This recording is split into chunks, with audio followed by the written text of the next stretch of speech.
काम मेवा से चलाई जी,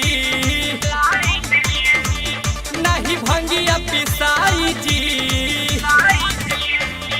काम मेवा से चलाई नहीं भंगिया पिसाई, न मलैया सोहलाए भोला जी।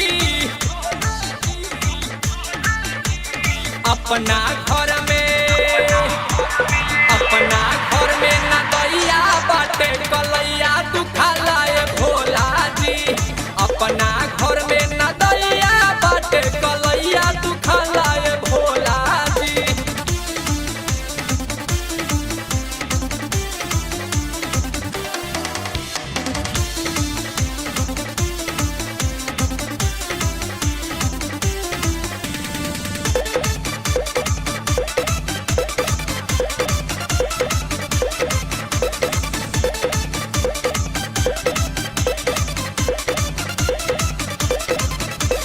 अपने तनासा में डाली नसाई रउआ न तनिको बुझाला। जब जब धरी ले हम सिलवटिया दर्द न हमसे सहाला। अपने तनासा में डाली नसाई रउआ न तनिको बुझाला। जब जब धरी ले हम सिलवटिया दर्द न हमसे सहाला। काम करे न कलाई जी, रउआ के तना बताई जी। काम करे न कलाई रउआ के तना बताई, अंगे अंगे दुखालाए भोला जी। अपना घर में न दैया बाटे कलैया दुखालाए भोला जी। अपना घर में न दैया बाटे कलैया दुखालाए भोला जी।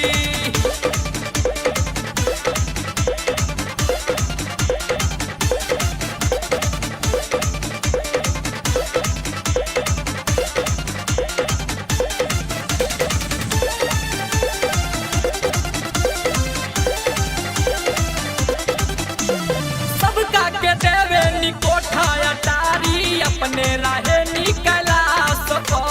रोज रोज काहे नीला दे मसिनिया जिहिले एहिया सको। सुना ना, सबका के देवे निकोठा अटारी, अपने राहे निकला सको। रोज रोज काहे नीला दे मसिनिया जिहिले एहिया सको। सच कहिए महेश जी, हरि हमर कलेश जी। सच कहिए महेश हरि हमर कलेश, रउआ बानी मतवाला ए भोला जी। अपना घर में न दैया बाटे कलैया दुखालाए भोला जी। अपना घर में न दैया बाटे कलैया दुखालाए भोला जी।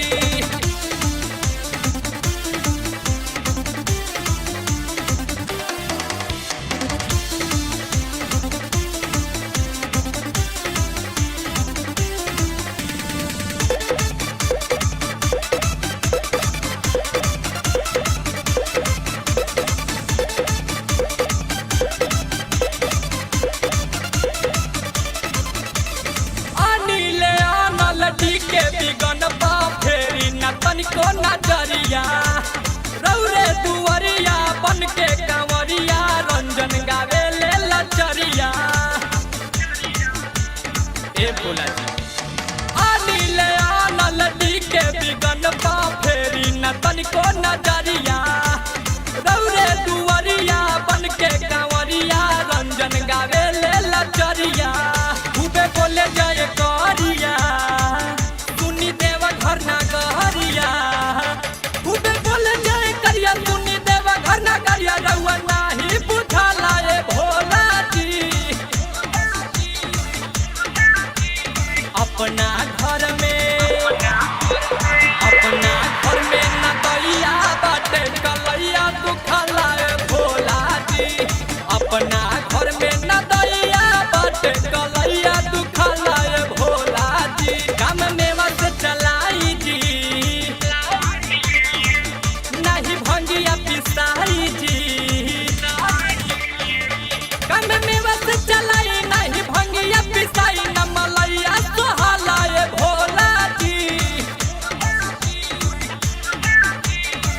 अपना घर में न दैया बाटे कलैया तू खला